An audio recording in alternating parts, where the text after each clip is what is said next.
স্বাগত এশিয়ান দেশ সংবাদে। পুরো সময় জুড়ে আপনাদের সঙ্গে রয়েছে আমি অরণ্য বিনতে ইউনুস। এবারে চলে যাচ্ছি পুরো খবরে। ময়মনসিংহে রেলওয়ের জমি দখল করে গড়ে ওঠা শতাধিক অবৈধ স্থাপনা উচ্ছেদ করেছে রেলওয়ে কর্তৃপক্ষ। সকাল থেকে দুপুর 2টা পর্যন্ত নগরীর সাংকিপাড়া রেলওয়ে গেটের দুপাশে অবৈধভাবে গড়ে ওঠা বাজার এবং দোকানপাট সহ রেল স্টেশনের আশেপাশের এলাকায় এই অভিযান চালানো হয়। এতে অভিযানের নেতৃত্ব দেন বাংলাদেশ রেলওয়ের ঢাকা বিভাগীয় ভূ সম্পত্তি কর্মকর্তা নাসির উদ্দিন মাহমুদ। এতে জেলা প্রশাসনের নির্বাহী ম্যাজিস্ট্রেট মোহাম্মদ শফিকুল ইসলাম, রেলওয়ে নিরাপত্তা বাহিনী commandant Mohammad Shafiqul Islam, Ansar platoon commander Robiul Hasan উপস্থিত ছিলেন।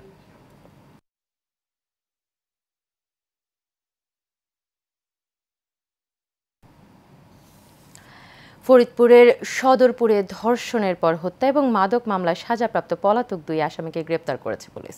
গেল রাতে উপজেলার বিভিন্ন জায়গায় অভিযান চালিয়ে তাদেরকে গ্রেপ্তার করা হয়। ধর্ষণ মামলায় গ্রেপ্তার হয়েছেন আকটের চর ইউনিয়নের খালাসি ডাঙ্গি গ্রামের নাসির উদ্দিন খালাসির ছেলে সবুর খালাসি এবং মাদক মামলায় গ্রেপ্তার হয়েছেন চর বিষ্ণুপুর ইউনিয়নের শমশের মাতব্বর ডাঙ্গি গ্রামের বাবুল ব্যাপারীর ছেলে রবিউল ব্যাপারী।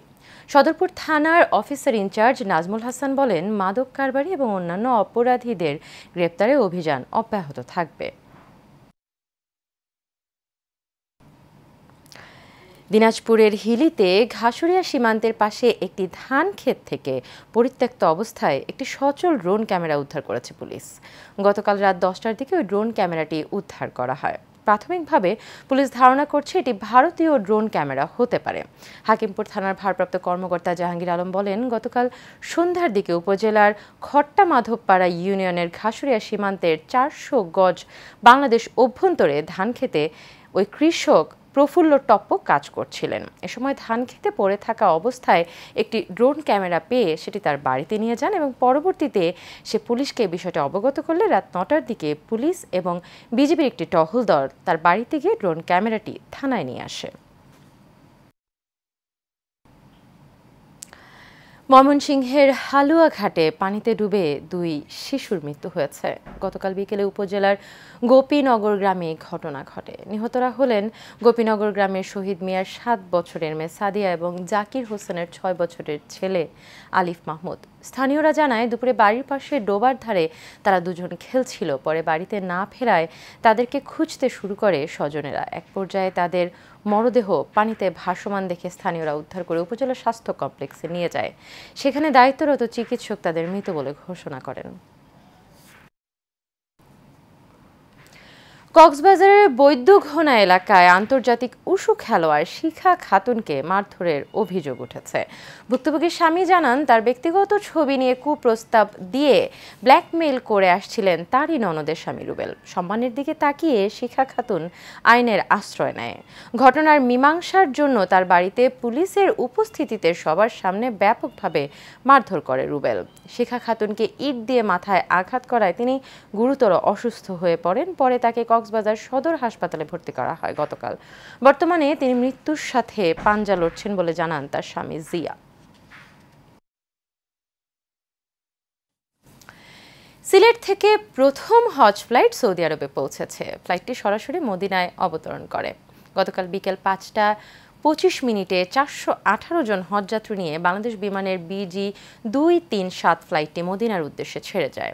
সিলেট MAG ওসমানী আন্তর্জাতিক বিমানবন্দরের পরিচালক হাফিজ উদ্দিন আহমেদ জানান, এবার সিলেট থেকে সব মিলিয়ে 5টি হজ ফ্লাইট সরাসরি ছেড়ে যাবে। শুধুমাত্র উদ্বোধনী ফ্লাইটটি গেছে মদিনায়, বাকি 4টি ফ্লাইট সিলেট থেকে সরাসরি যাবে জেদ্দায়। উদ্বোধনী অনুষ্ঠানে প্রধান অতিথি হিসেবে উপস্থিত ছিলেন বেসামরিক বিমান পরিবহন এবং পর্যটন মন্ত্রণালয়ের অতিরিক্ত সচিব আব্দুল নাসের খান। বিমান বাংলাদেশ এয়ারলাইন্সের সিলেট জেলা ব্যবস্থাপক মোহাম্মদ শাহনেওয়াজ মজুমদারের সভাপতিত্বে অনুষ্ঠানে বিশেষ অতিথি ছিলেন জেলা প্রশাসক মোহাম্মদ শের মাহবুব মুরাদ। সাতক্ষীরায় আমের বাম্পার ফলন হলেও সঠিক সময়ে বাজারজাত করতে না পারায় প্রতি বছর ক্ষতির মুখে পড়তে হয় আম চাষিদের। অধিক ফলনের পরেও হিমাগার না থাকায় চাষিরা তাদের উৎপাদিত আমের ন্যায্য মূল্য পাচ্ছেন না। আম চাষিরা অভিযোগ করেন, জেলা প্রশাসনের নির্ধারিত ক্যালেন্ডারের কারণে তারা ক্ষতিগ্রস্ত হচ্ছেন। সময়মতো বাজারজাতকরণের অনুমতি না পাওয়ায় 30 থেকে 35% আম গাছেই পেকে ঝরে পড়ছে। তারা আরও জানান, সরকারি কোনো প্রণোদনা তারা পাননি, বরং কৃষি বিভাগের সহযোগিতা থেকেও বঞ্চিত। চলতি বছরে সাতক্ষীরায় আম চাষ হয়েছে 4135 হেক্টর জমিতে, ফলন হবে 70,000 মেট্রিক টন।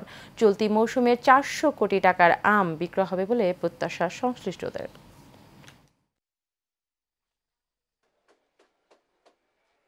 আমরা কাঙ্ক্ষিত যে সময় আমাদের ডেটটা হওয়া দরকার সরকারের পক্ষ থেকে, আমরা প্রতি বছর এই ডেটটা আমরা পাই না, যার কারণে আমাদের প্রতিটা প্রান্তিক পর্যায়ের যারা চাষি সবাই ক্ষতিগ্রস্ত। আমের দাম আমাদের কম হয়ে যায়। আম যদি বাগানে থাকে তাহলে তো কৃষক বিক্রি করতে পারবে। আম তো বাগান থেকে ফেঁকে ফেঁকে পড়ে যাচ্ছে। 20 তারিখ অনেক দূর, আম 20 তারিখ পর্যন্ত থাকবে না, তাহলে কৃষক ক্ষতিগ্রস্ত হবে। তো যদি একটা কোলেস্টোর থাকতো ফলের, তাহলে আম আরও 1 মাস 1.5 মাস লংয়ের নিয়ে যাওয়া যেত। নেই বিদায় আমাদের আম দ্রুত পাকে আর দ্রুত পেড়ি বিক্রি করে দিতে হয়। ভ্যাপসা গরমের কারণে আজকে হিমসাগর আমগুলা গাছ থেকে পড়ে যাচ্ছে, এতে কৃষকরা ক্ষতিগ্রস্ত হয়ে যাচ্ছে। আমরা বিষয়টি আমাদের জেলা প্রশাসন, আমাদের ঊর্ধ্বতন কর্তৃপক্ষ যারা আছেন তাদেরকে আমরা অবহিত করেছি। সম্ভাব্যতা যাচাই করে অতি শীঘ্রই এটার কাজ করার স্যাররা আশাবাদ ব্যক্ত করেছেন। আমরা মনে করছি হিমাগারটা যদি হয়ে যায় তাহলে সাতক্ষীরার আমটাকে হিমাগারে রেখে ধীরে ধীরে বাজারজাত করা যাবে এবং আমাদের এই এলাকার কৃষকরা আরও বেশি লাভবান হবেন। 34,500 মেট্রিক টন উৎপাদনের লক্ষ্যমাত্রা নিয়ে চুয়াডাঙ্গায় আনুষ্ঠানিকভাবে আম সংগ্রহ শুরু হয়েছে। সকাল 9টায় চুয়াডাঙ্গা জেলা প্রশাসক মোহাম্মদ জহিরুল ইসলাম শহরের মহিলা কলেজ পাড়ার একটি আম বাগানে আম পাড়া উদ্বোধন করেন। আমবাগান চত্বরে চুয়াডাঙ্গা জেলা প্রশাসন এবং কৃষি সম্প্রসারণ অধিদপ্তরের আয়োজনে উদ্বোধনী অনুষ্ঠানে সভাপতিত্ব করেন কৃষি সম্প্রসারণ অধিদপ্তরের উপপরিচালক মাসুদুর রহমান সরকার। এতে বিশেষ অতিথি হিসেবে উপস্থিত ছিলেন কৃষি সম্প্রসারণ অধিদপ্তরের উপপরিচালক দেবাশিস কুমার দাস, চুয়াডাঙ্গা সরকারি কলেজের সাবেক অধ্যক্ষ কামরুজ্জামান সহ অন্যান্যরা। চলতি মৌসুমে চুয়াডাঙ্গা জেলায় 2300 হেক্টর জমিতে আম বাগান থেকে 34,500 মেট্রিক টন আম উৎপাদনের আশা প্রকাশ করা হচ্ছে। দৈনিক স্বাধীন সংবাদ পত্রিকার রাজশাহীর পুটিয়া উপজেলার প্রতিনিধি রবিউল ইসলামের ওপর হামলাকারী মামুন বাহিনীকে দ্রুত গ্রেপ্তার এবং বিচারের দাবিতে মানববন্ধন হয়েছে। জাতীয় প্রেস ক্লাবের সামনে Bangladesh human rights and press society আয়োজিত মানববন্ধনে প্রধান অতিথি হিসেবে ছিলেন স্বেচ্ছাসেবক দল ঢাকা মহানগর দক্ষিণের যুগ্ম সাধারণ সম্পাদক সাংবাদিক নেতা ইঞ্জিনিয়ার হাসান আলী এবং জামায়াত নেতা ও জাতীয় সাংবাদিক সংস্থার উপদেষ্টা আলমগীর গনি। মানববন্ধনে সভাপতিত্ব করেন Bangladesh human rights and press সোসাইটির চেয়ারম্যান এবং দৈনিক স্বাধীন সংবাদ পত্রিকার সম্পাদক এবং প্রকাশক মোহাম্মদ আনোয়ার হোসেন আকাশ।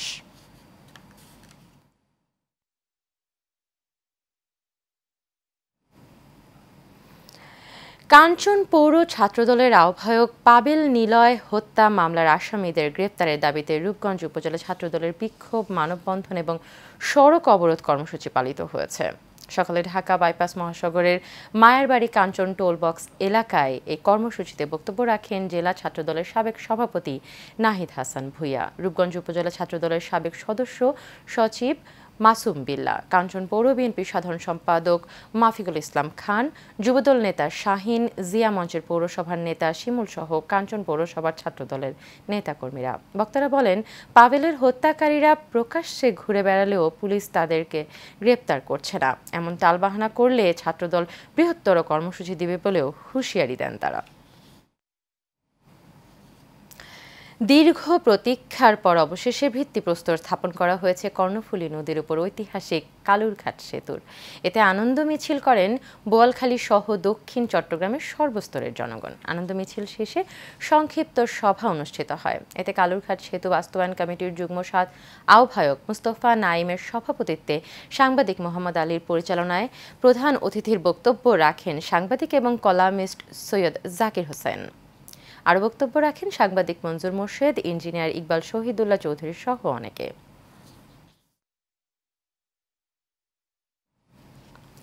গাজীপুরে উন্নত জাতের গরুর বাছুর প্রদর্শনী এবং পুরস্কার বিতরণ হয়েছে।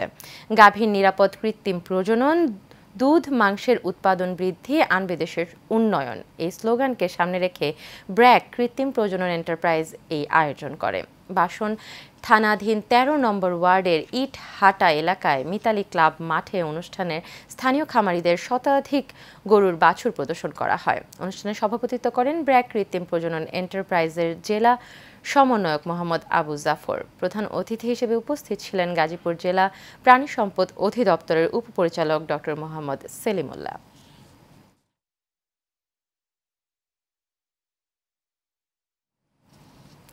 খুলনায় গরিব এবং অসহায় মানুষের চোখের চিকিৎসায় ফ্রি মেডিকেল ক্যাম্পের আয়োজন করেন বিএনপির জাতীয় নির্বাহী কমিটির ছাত্র বিষয়ক সম্পাদক রকিবুল ইসলাম বকুল।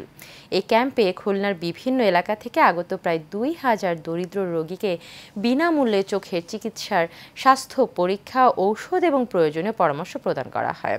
এছাড়া রোগীদের মাঝে ফ্রি চশমা বিতরণ করা হয়েছে। ক্যাম্পে প্রধান অতিথি ছিলেন খুলনা মহানগর বিএনপির সভাপতি শফিকুল আলম মনা। উপস্থিত ছিলেন সাংগঠনিক সম্পাদক শেখ সাদির সহ আরো অনেকে।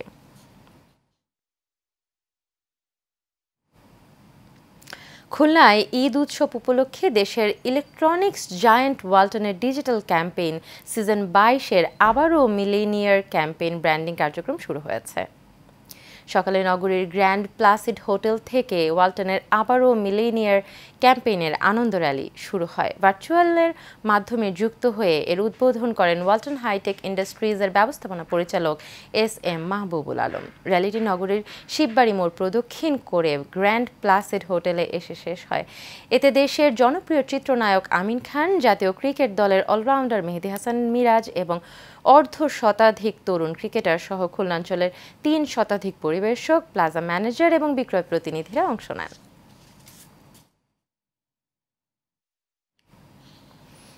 ব্রাহ্মণবাড়িয়ায় আধিপত্য বিস্তার নিয়ে তৃতীয় দিনের মতো ২ গ্রুপের মধ্যে চলা সংঘর্ষে মিয়াজুল হোসেন নামে একজন নিহত হয়েছেন। স্থানীয়রা জানায়, বুধবার বিকেলে সদর উপজেলার নাটাই ইউনিয়নের চাঁদের বাড়ি এবং সলিমের বাড়ির লোকজনের মাঝে ৩ ঘণ্টাব্যাপী সংঘর্ষ চলে। এতে চাঁদের গোষ্ঠীর তোতা মিয়ার ছেলে মিয়াজুল নিহত হন। এ সময় উভয় পক্ষের ১৫ জন আহত হয়েছে। সংঘর্ষ চলাকালে ১০ থেকে ১২টি ককটেল বিস্ফোরণ ঘটানো হয়। ব্রাহ্মণবাড়িয়া সদর থানার ভারপ্রাপ্ত কর্মকর্তা মোহাম্মদ মুজাফফর হোসেন জানান, খবর পেয়ে পুলিশ ঘটনাস্থলে গিয়ে পরিস্থিতি নিয়ন্ত্রণে আনে।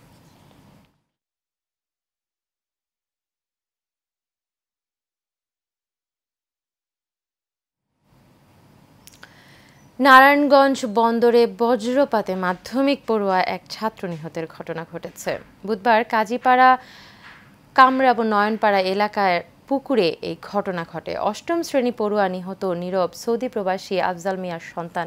স্থানীয়রা জানান, নীরব বাড়ির পাশের পুকুরে গোসল করতে যায়। এ সময় প্রচণ্ড ঝড়ে হঠাৎ বজ্রপাতে নীরব সেখানেই মারা যান।